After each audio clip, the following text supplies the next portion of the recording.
大刀队第29编队小队长怪六李荣峰，何方妖孽，报上平安。就在抗战老兵话音刚落，只见一只浑身漆黑的怪物爬进了房间，像蜘蛛一样贴着墙壁行走。然而在身经百战的老兵面前，一只小小的怪物他根本不放在眼里，双手慢慢握紧那已经生锈的大刀。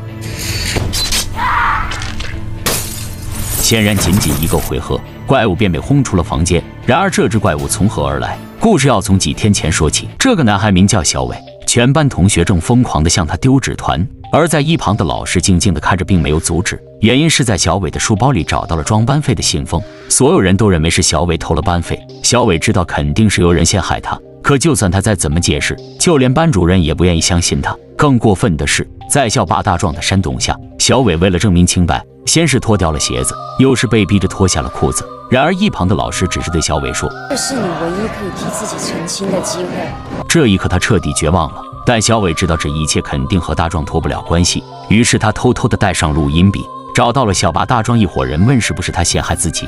没想到他们竟然直接承认了，并且几人上去把小伟暴打了一顿，还差点被刺瞎了眼睛。但好在用手机录下了证据。小伟找到老师想证明自己的清白，可没想到的是，老师却这样对他说：“这是一个没有画面的录音档，说不定是你先动手打他们，也说不定是你的表情挑衅，所以我觉得我应该要给他们一个解释的机会。”更没有想到的是，老师居然还安排他和大壮一伙人去社区帮助孤寡老人，说是去关爱老人。然而到了社区，大壮一群人却用各种不堪入目的方式来欺负戏耍这群老人。到最后他们来到一个患有老年痴呆症的抗战老兵家里打扫卫生。小伟在打扫床底的时候，发现了一个上锁的铁箱子。大壮怀疑箱子里装有金条，但没有工具打开它，于是他们商量回去拿工具。到了晚上，再次来到老兵家，悄悄偷走了那个铁箱。然而离开的时候，却在楼道里发现了2只怪物正在觅食。众人吓得拔腿就跑。就在他们跑出地下通道的时候，发现其中一只怪物竟然被汽车撞倒在地。看见躺在地下的怪物，冷静下来的大壮突然有了个大胆的想法，他把怪物的妹妹带回了学校的废弃仓库，想要看看这究竟是个什么东西。可就在这时，躺在地上的怪物竟然诡异的凭空腾起。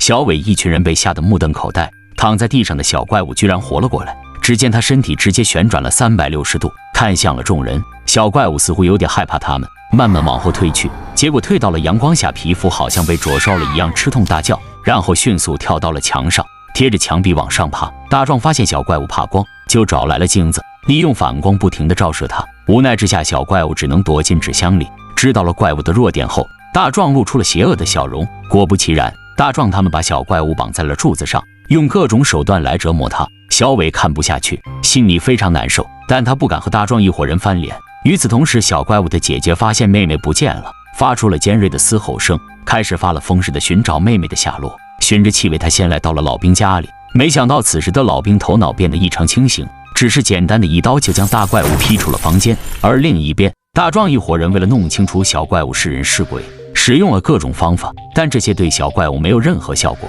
最后他们采集了小怪物的血液，拿到显微镜下观察，发现怪物的血竟然可以吞噬其他物种的细胞。更诡异的是，一碰到阳光就会立刻燃烧。回到家的小伟就登录了失踪人口的网站进行查询，这一查让他大吃一惊，原来小怪物还有个姐姐，他们以前也是人类，是被人下了蛊毒之后才变成现在人不人鬼不鬼的怪物。于是小伟赶紧拿着查到的资料找到大壮，可惜大壮对小怪物的身份毫无兴趣。大壮照样拿小怪物取乐，为了不让小怪物饿死，还让小伟用自己的血来喂养它。等到大壮一伙人离开后，小伟看着被绑着的小怪物，向他保证自己一定会想办法救他出去。第二天，小伟回到了班级，再次遭到了同学们的戏弄。没想到这一次，大壮居然帮助了小伟，暴打了那个同学。班主任把大壮叫到了办公室教育批评，希望他能当着学生家长的面跟同学道歉。可是大壮嬉皮笑脸，毫无道歉的诚意。忍无可忍的老师当场就扇了他几巴掌，甚至还把他父亲坐过牢的事情说了出来。他爸爸还在坐牢。这下彻底激怒了大壮，回到废旧仓库后，狠狠地毒打了小怪物一顿，来发泄心中的怒火。当他看见小怪物流出来的血液在阳光下自燃起来，大壮心中有了个大胆的想法，他把小怪物的血偷偷放进了老师的水杯里。结果当天下午喝了怪物之血的老师就开始难受起来，而大壮则故意说带老师去医院，将他拉到了阳光下。不到几分钟的时间，老师便被大火吞噬化为了灰烬。这起离奇的自然事件被电视台报道，而正在寻找妹妹的大怪物正巧看到了这个新闻，立马就往学校方向赶去。校车上一群学生正在嬉笑打闹，突然司机一个紧急刹车，只见一个人形怪物缓慢地走上了汽车。司机刚想骂他是个疯子，下一秒直接领了盒饭。没错，他就是来寻找妹妹的大怪物。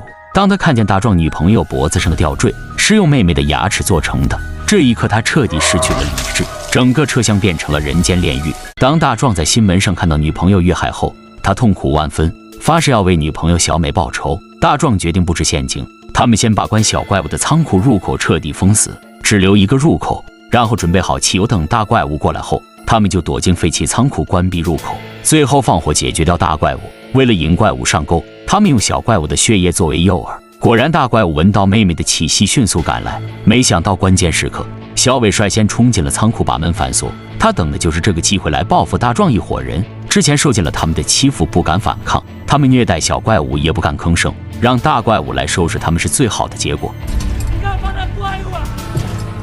那怪物吃了要怎样？什么怪物？很快外面没有了动静，小伟马上跑到仓库去救小怪物。可紧追其后的大怪物此时已经杀红了眼，看到妹妹的惨状，把小伟也当成了敌人。就在大怪物快要逼近的时候，地上的手机显示天已经亮了。小伟迅速爬上桌子，纠结地看了一眼小怪物，无奈地打开了原本留给他们逃走的出口。